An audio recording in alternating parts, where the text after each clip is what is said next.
we're going to be talking about 5 ways to attract the one and repel the rest. And I know the ladies' ears are perked up this topic.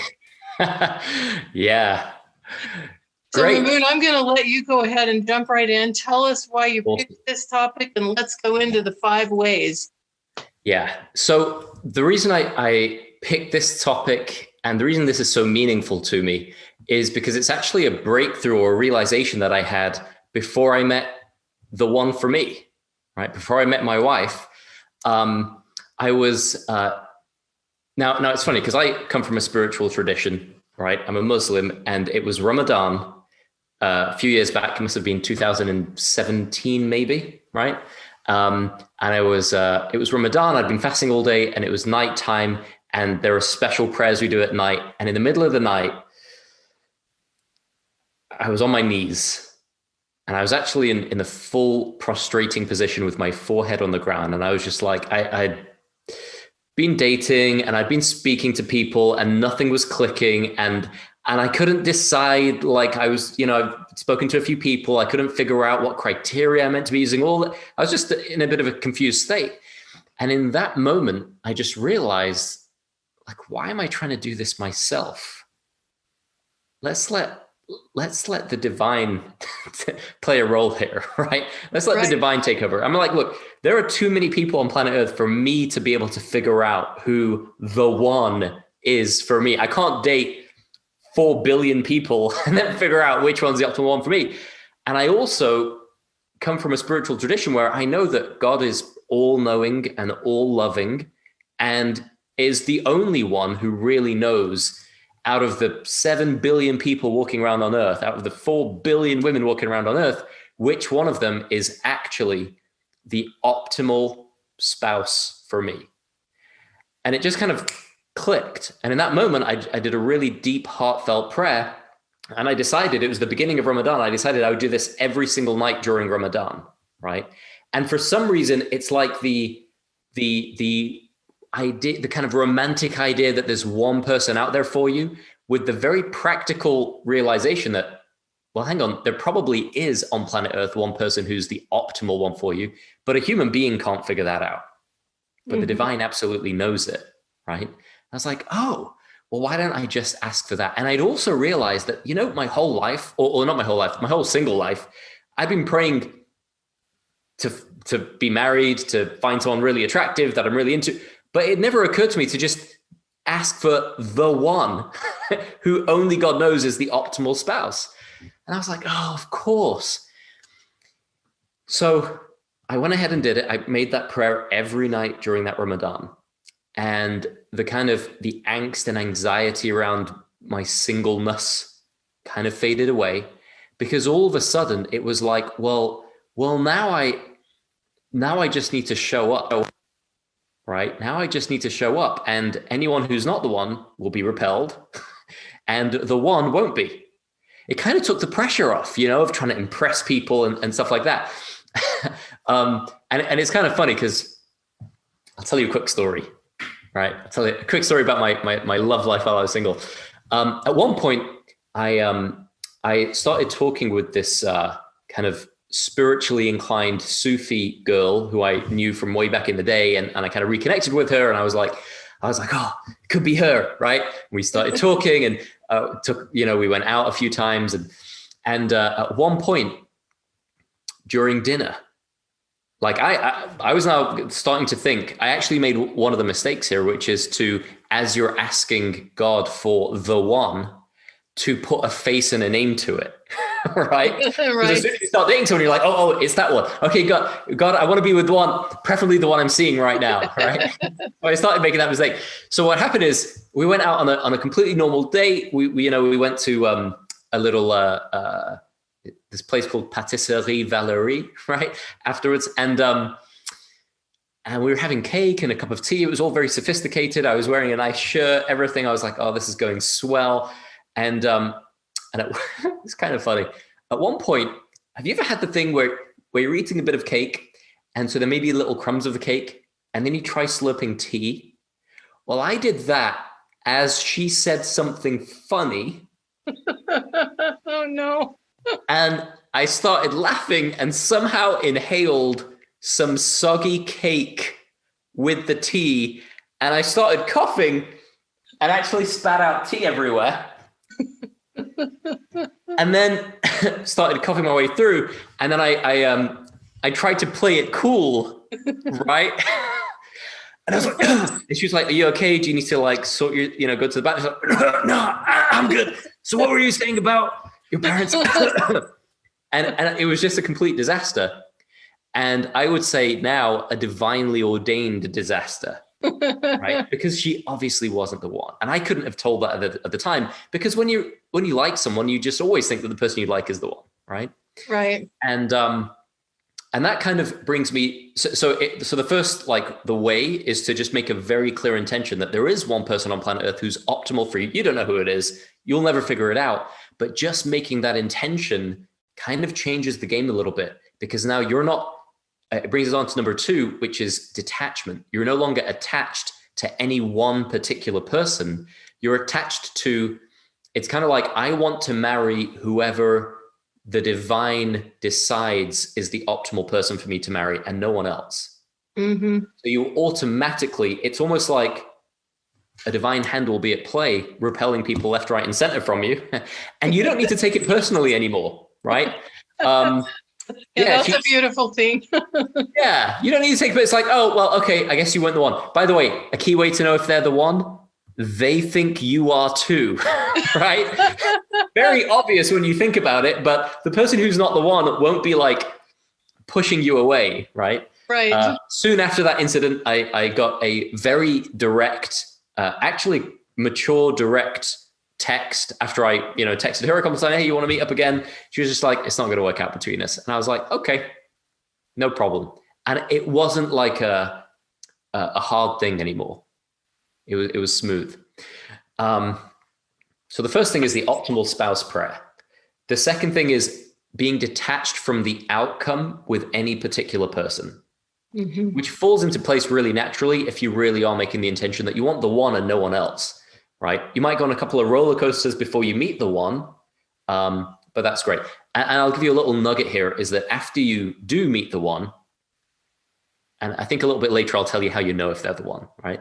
But if you do meet one and you realize it, you've got this wonderful thing, which is that for the whole of the rest of your relationship, you don't have to have a wondering eye of like comparing, is the one I'm with, but there's all these other people out there, right?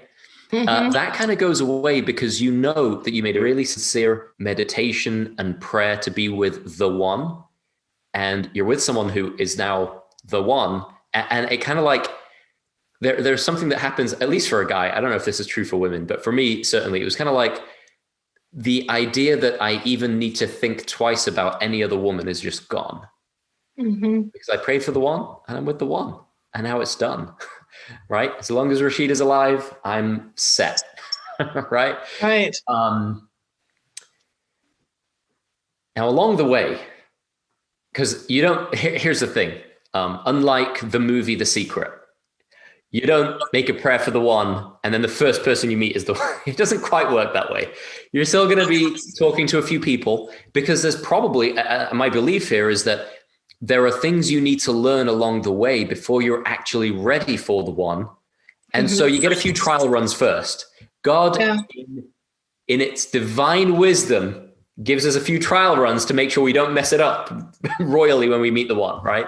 And those trial runs are just other people who have some of the character traits and some of the things that you will ultimately want in the one, but they're not the one, right? Like the Sufi, the young Sufi lady I was into, she wasn't the one, but she certainly had some inner qualities that I really respected, and that ultimately I later found in Rashida, but in a much more perfected form, in a way that was more perfect for me, right? So the third key here, so the first is the optimal spouse prayer. The second is being detached from any particular person being the optimal spouse. The third one for me, resilience. As you meet all of the people who aren't the one, and you go on this little roller coaster of getting attached and falling in love maybe, or strong attraction, and then it doesn't work out for one reason or another, And at some point along the journey, I have this thing which I teach called the compatibility assessment. When you really like the person and they really like from you. And actually, I'll let you in on a secret. This is an idea I got from American Christians who I realized before, I don't know if it's across the whole states or whatever, but it's certainly, it's present, premarital questionnaire. Mm-hmm. So, okay, you think you found the one, great. Let's make sure you want to live in the same continent. Let's see if you want to have kids. Let's see what religion or tradition you want them raised. Like, let's have those conversations. Now this is really important. And in my younger years, I was really resistant to those kinds of questions. I was like, no, I'm in love. I want to, and by the way, I also got married really young and then got divorced, right? Having not answered any of these questions or thinking any of these things through, right? So I didn't want to make that mistake again. But the idea is you're going to need resilience along the way as you're seeing people, but you might actually fall for someone and be talking with them. But then you kind of have the mature conversation, the compatibility assessment, the premarital questionnaire, whatever you want to call it, where you ask the big questions. And there are two things here. Number one is it's really important that each person just answers these questions really honestly for themselves, irrespective of how your partner answers them. And it's almost better that you kind of write them down and don't know how your partner responds, right? Just so you can have a really honest conversation. The second thing is not everything has to match up for you to, for you to get married and have a long-term relationship, but you've got to acknowledge where you don't match up. Right? For me and Rashida, she is a Dutch Moroccan, right? So she's, her parents are from Morocco, but she was brought up in the Netherlands. Her ideal place to live is Rotterdam. I'm a British Pakistani. My parents are from Pakistan. I grew up in the UK. Rotterdam isn't on my top 10 places to live, right? It certainly wasn't when we met. I was like, I'd rather live in like San Diego or, Japan. They're higher on my list, right? So we had to just have this honest conversation. Like, you want that? I want this. Now, there was a risk at that point that it wouldn't work out and it would be another heartbreak for both of us. But because we both answered really honestly, we got to the point where we were like, well, hang on a second. How important is living where you ideally want versus being with the person you really want? Like, is it like, am I so attached to the location I live that I could never live in Rotterdam? And the truth is, the answer to that is no. I'm an online entrepreneur. I can live anywhere in the world. Let's be honest. Right. And Rashida, funnily enough, had the same response. She also is a freelancer and can live anywhere. So it was kind of like, for some people that would be a deal breaker, but for us, it wasn't. We both had deal breakers, but not with each other. Right. So one of her deal breakers was a smoker. I'm like, well, I have no interest in smoking and I don't think that's ever going to be. So it's kind of like, it worked out that way. But resilience, that's another key. Yeah, I think that's a key too, because whether you describe it as we have things to learn, which I think is often true. My husband and I talked about that after we met each other, that everything kind of made sense that led up to that, even though it didn't while we were going through it. In retrospect and hindsight, we could see how all of the experiences we both had with other people and dating and that sort of thing had really given us clarity and vision and experiences that helped prepare us for each other. And I also believe, Mamoon, for me, finding the right person was also a spiritual journey that involved the divine. And I also believe sometimes when we set an intention like this, we set an intention or we have a clear vision of what we really want and desire, and then we kind of like ask God and kind of turn that over to him. I think we are sometimes tested. Like, I think we're tested to see, okay, are you gonna continue to trust in the abundance and in the grace that will allow you to have this in your life? Or are you going to try to take the reins and control? I mean, I know for me, that was something where I wanted to take the reins and control. I wanted to be in charge because that worked in other aspects of my life. Right. And so I think all of these things that we're talking about really go together, and whatever spiritual tradition or religious tradition people are coming from, I think the things we're talking about are really, really important. And then having the clarity about, you said you both had deal breakers, just not with each other. Same thing with my husband and I. I do think understanding something about each other's values, what's important to you, and being unafraid to have those conversations where you even risk having a breakdown or breakup are really, it takes courage, it takes faith, but that's how you really find out whether or not long term it's going to be a compatible situation that's going to bless both of your lives rather than being fraught with a lot of conflict, misunderstanding, and unmet expectations. Yeah, absolutely. Absolutely. Okay. Should we take this a bit deeper? Okay, here's one of the real keys that I only really discovered after coaching like a lot of people, right? There's a pattern we go through. And it's like we can be resilient, and resilience is required for this journey, right? It's like absolutely you're gonna have ups and downs, you're going to have roller coasters. What I found happened is that as I was coaching people, they would develop resilience. They would develop like the main thing that I share, the psychological switch, it's the realization that feeling always comes from thought in the moment. And it's very tempting to believe I'll be happy when I finally get married to the one. I'll feel loved when I'm with the right person. And the fact of the matter is, we feel happy the moment we start to think happy. We feel loved the moment we start to realize we are loved by the divine, right? And by the whole universe, right? Thought can change, like our feelings change at the speed of thought, right? So what happens is when this realization really sinks in, resilience develops because all of a sudden you're not so attached to any particular person because you know they're not causing your feelings in reality. You're also not attached to a certain outcome. That was the second thing, right? It's like, oh, I've got to be with that person. Well, you can kind of develop this healthy detachment from the outcome. So all of these things start to, and now you can hold the intention of the optimal spouse and really live it. Now, what I discovered happened was when people would get this understanding, when they would really realize, wow, my felt experience of life doesn't come from my circumstances.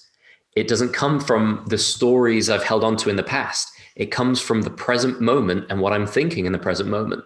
When people really start developing this, we become incredibly resilient.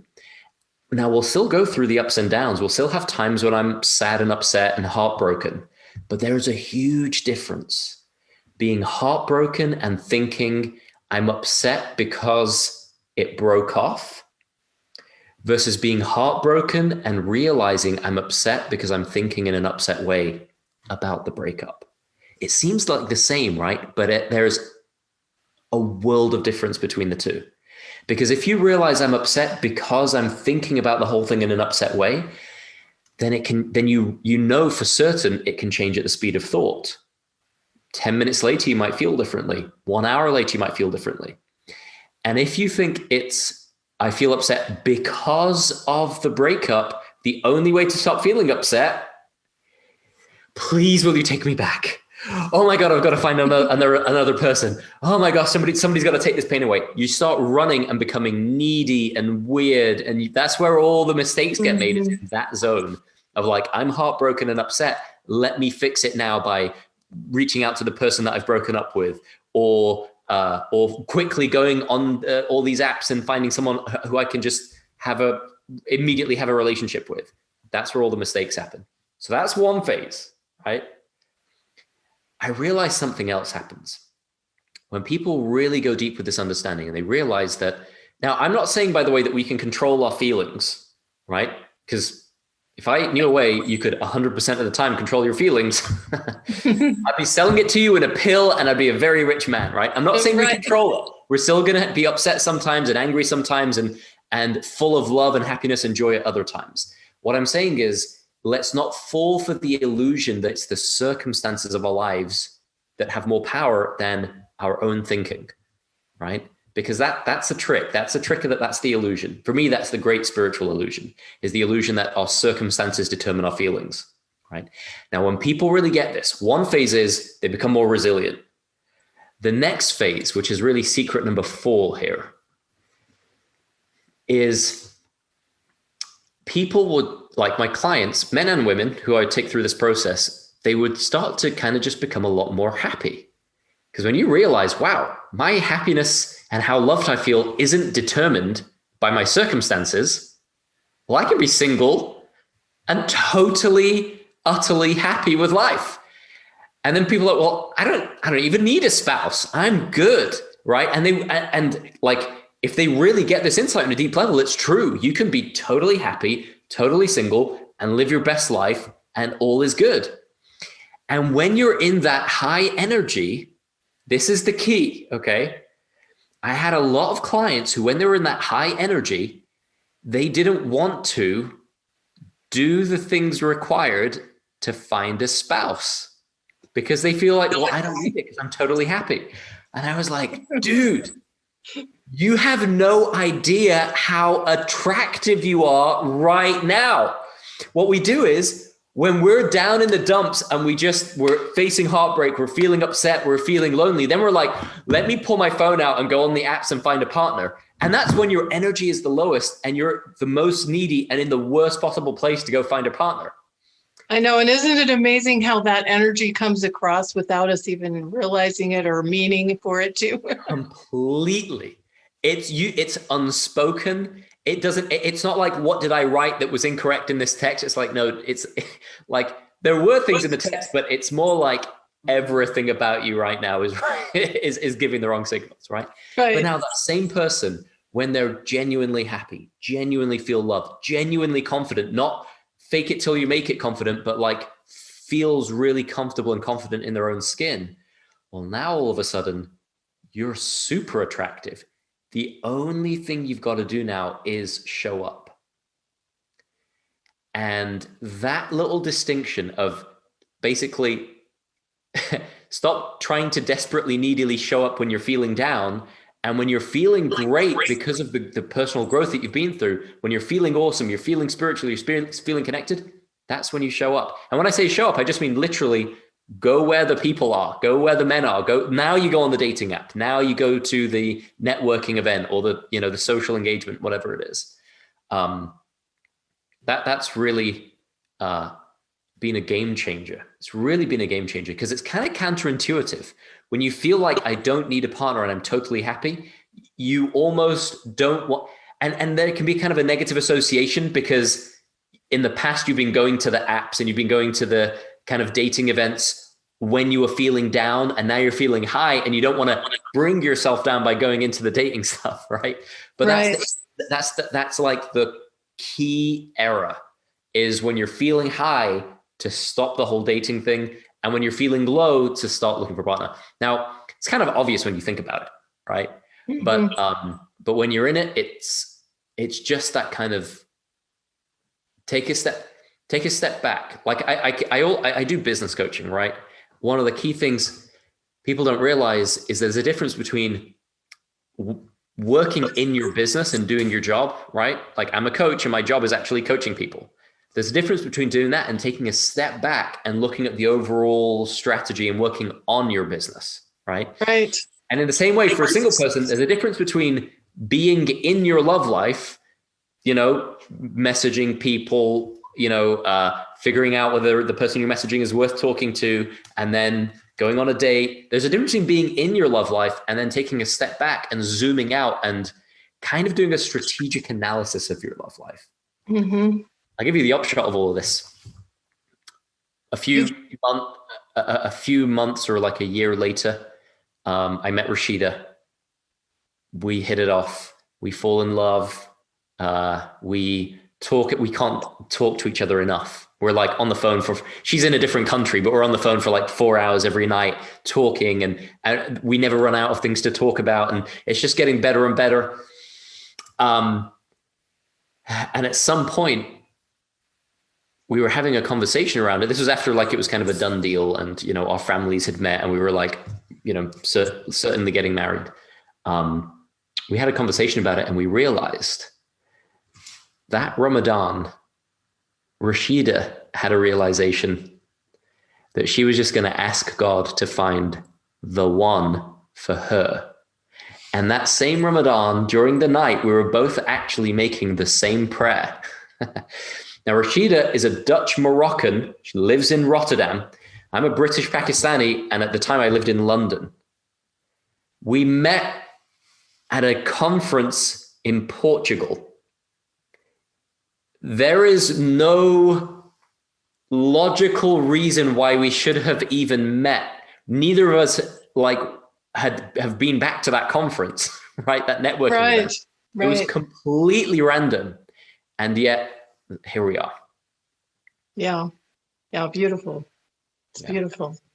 It's beautiful. Yeah. And this whole idea of letting go of attachment and allowing things to happen and being in that energy of confidence, being that energy of trusting, and yet engaging when you feel good, like you said, instead of when you feel bad, because that energy comes through.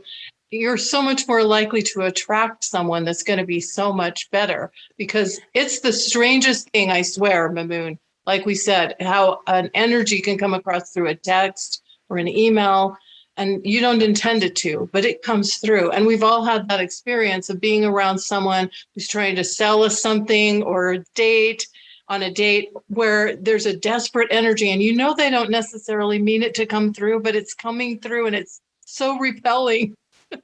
Totally.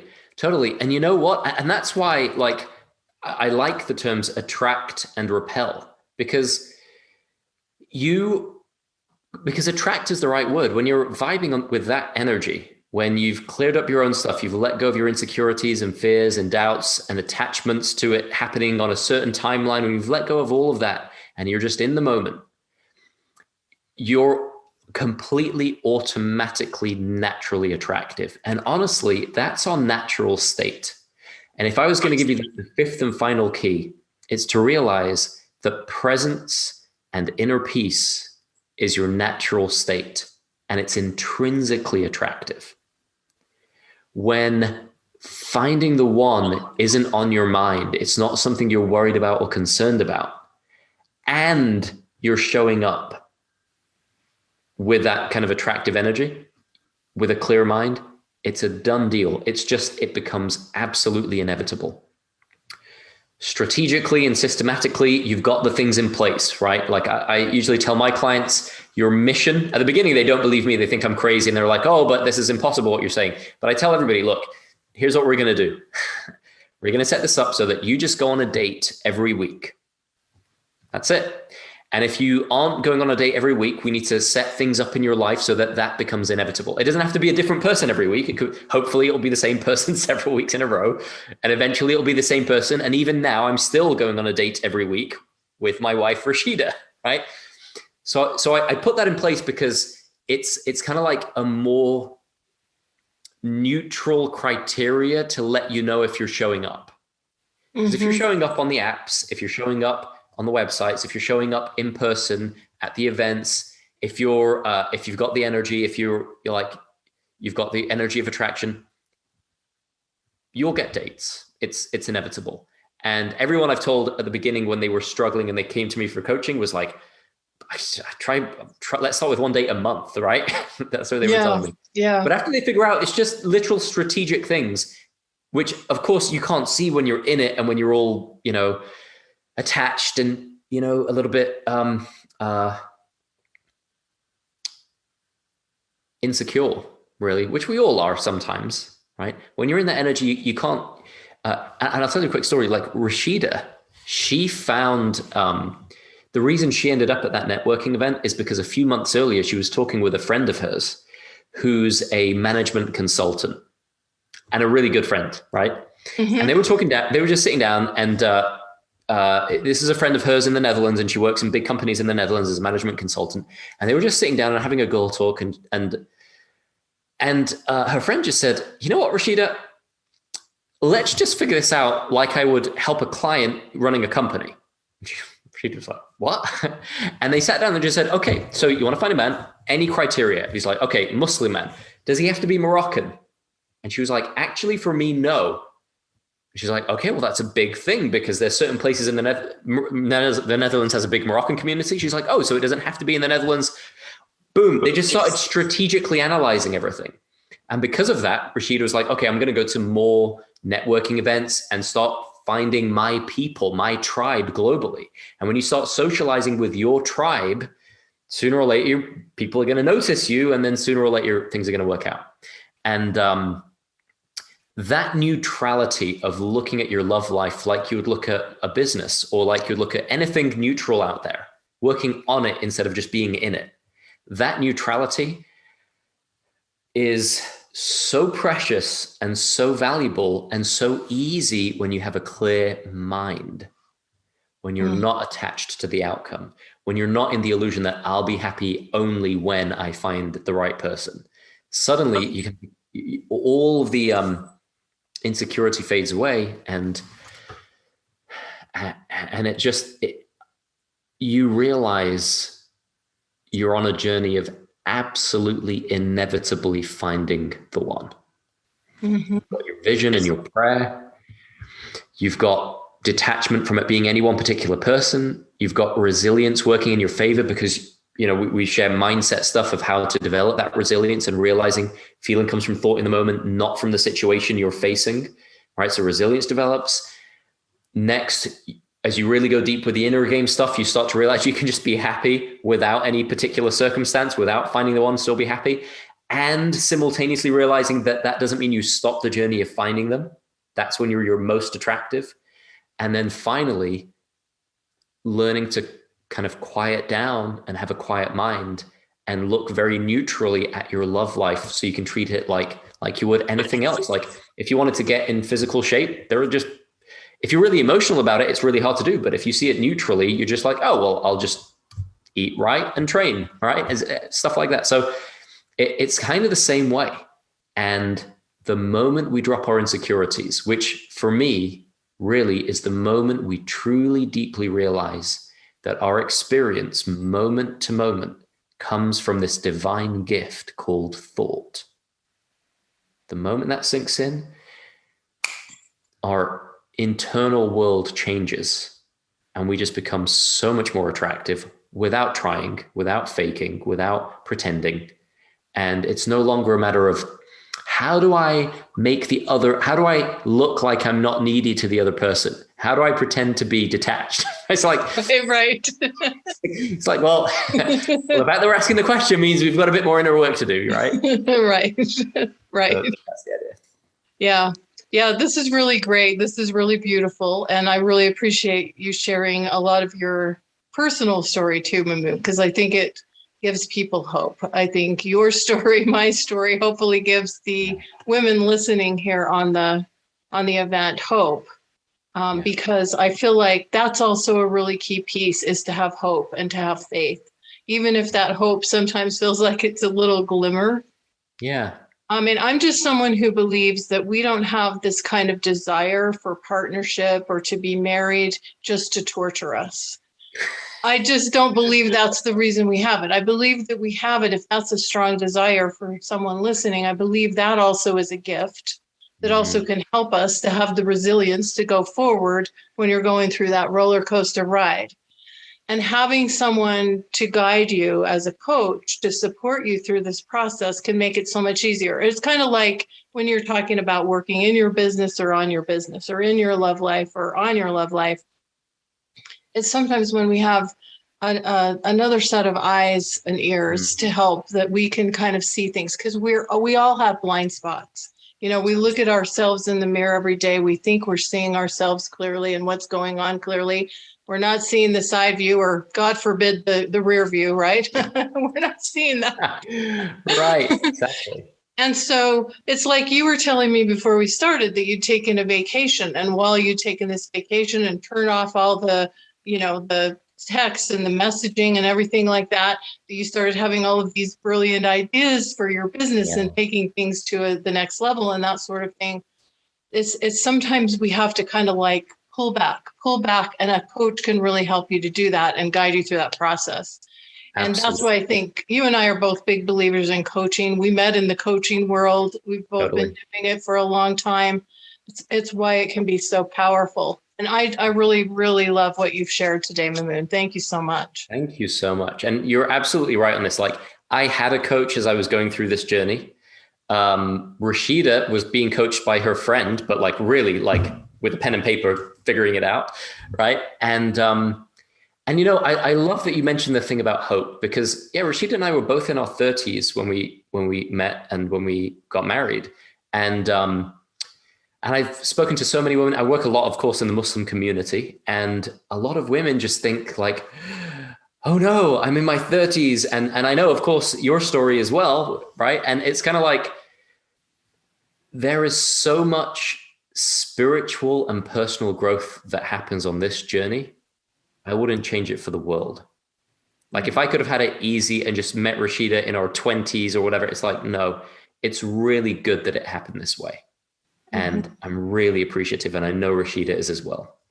So. Yeah, well, I believe, Mamoon, that's absolutely right. And I believe that for many of us, the journey of love, to love, becoming love, experiencing love is the journey of our lives. It's really the journey. It really is the journey.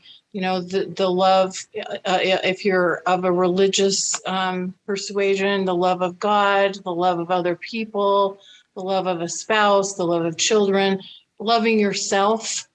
You know, the journey of love is where some of the most profound and important, if not the most profound and important lessons of life lie in our lives. Yeah. Those who are loving are loved by the most loving. So love those on earth, and those in heaven will love you. It's a teaching of the Prophet Muhammad, peace and blessings upon him. And yeah, you just brought it to mind. Thank you. It was really wonderful to reconnect with you. And I know this will bless a lot of people's lives. So really appreciate your contribution to the event. Thank you so much for having me here. And bless you. The work you're doing and the events you put on are just incredible. Thank you, Mamoon. Appreciate that so much. And it's mutual. So everyone, we want to also thank you for joining us, because we know that the fact that you're here speaks highly of you, and that you're the kind of person that wants to learn and grow and is committed to having an extraordinary love and an extraordinary life. And so we tip our hats to you and hope you'll join us for more. Take care and bye for now.